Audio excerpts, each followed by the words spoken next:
Hey, what's up, everyone? So it has been a while since I have posted, and I'll share a little bit more about what I've been doing in the last few weeks where I had not posted a video. So, first things first, today is International Dance Day. I just want to give a shout out to all of my dance sisters from all around the world. I hope that everyone is doing well and staying safe. Um, it's been a long journey. It's been a very, very long journey. I still remember the very first time I started dancing, and to know that these kinds of holidays exist, it just really gives me a chance to go back and think about all my memories with dancing. And so again, just want to say happy International Dance Day to everyone. One thing I did want to share really quickly was this past Saturday on April 24th. There was an event called the Hmong Heritage Month Virtual Conference that was held. It was a live Facebook event online. And I had the pleasure of being the host or the chairwoman for that event. And so these last couple of weeks, as I was preparing for that event to be launched, it's been very, very busy.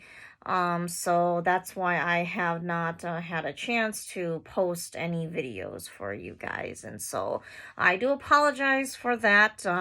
However, I do want to be able to share some of my, my experience, if I should say, about what it was like to. Oh, it looks like the ice cream truck is here. Okay. Anyways, I wanted to be able to share my experience and what it was like to host that event. That was the very first time I had hosted an event that large. So, although it's virtual, that doesn't mean that it's small. I will say for sure, hosting virtual events versus in-person events.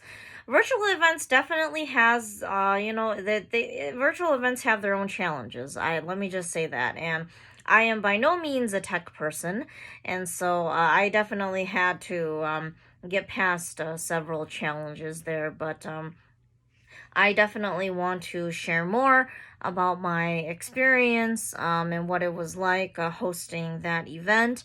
For those of you who don't know, 2021 actually marks 45 years since the first Hmong family arrived here in the state of Wisconsin, and so every year in the month of April, the Hmong American Center here in central Wisconsin celebrates that anniversary of the first Hmong family who arrived in Wisconsin, and they happened to come to Marathon County. So that's why it's celebrated in April, and April is the designated month for Hmong Heritage Month. And so it was a very significant time, and I really wanted to celebrate the success that has happened in the Hmong community in the last 45 years. However, I also wanted to look at opportunities for what's in the years to come from where we are right now as a group, as a culture.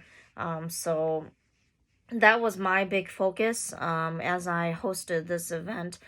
So we had many, many great panel discussions centered around Hmong culture, Hmong dancers like myself, Hmong athletes, those who play sports, Hmong event hosts or Hmong event organizers. Our keynote speaker was Fong Yang from the legendary Hmong band Paradise.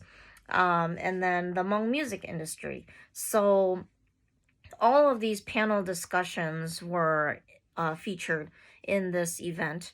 And I gotta say, I am so proud and I am so thankful to every single person who participated in this event, whether you were on my committee, whether you were a panelist, a facilitator, to my MCs, to our broadcaster, Hmong TV.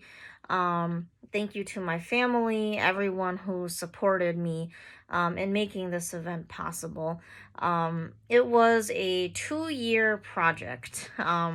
And the reason why it was a 2-year project was initially we were hoping to host this event in person last year in April of 2020. However, with the pandemic, we decided to postpone it until this year. And unfortunately, we could not host it in person, being that, the world is still kind of crazy right now. We decided to make it virtual to still be able to provide an experience to everyone who was looking forward to it, being that there were a lot of people looking forward to this event. And so, planning for this event obviously came with a lot of obstacles, a lot of challenges, mainly starting with the technology. I'm so thankful that we have a broadcaster like Hmong TV who was willing to help us, luckily their rate was within our budget.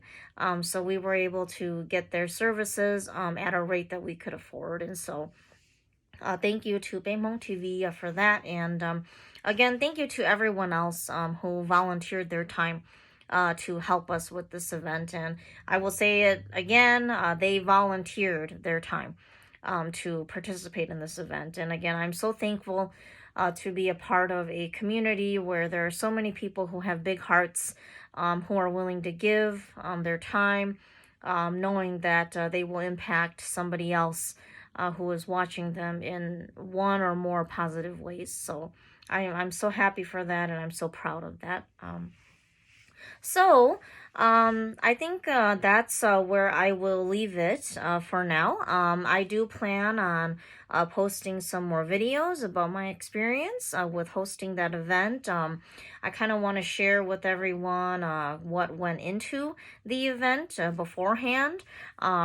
And in the months leading up to the event, as well as what happened during the event and shortly after. So I hope that you guys will tune in to this series to learn more about my experience hosting and being the chairwoman for the Hmong Heritage Month virtual conference. There's so much information that I learned, not only from the conference, but from being a chairwoman, that I would love to share with you guys and anybody else who is interested in hosting events in the future. I would love to provide some tips and some, useful knowledge or anything helpful that might be able to help you out. So look forward to that, and I will see you guys in the next video. As always, don't forget to like, share, and subscribe to PY Adventures 91. Thanks, guys, and see you guys soon.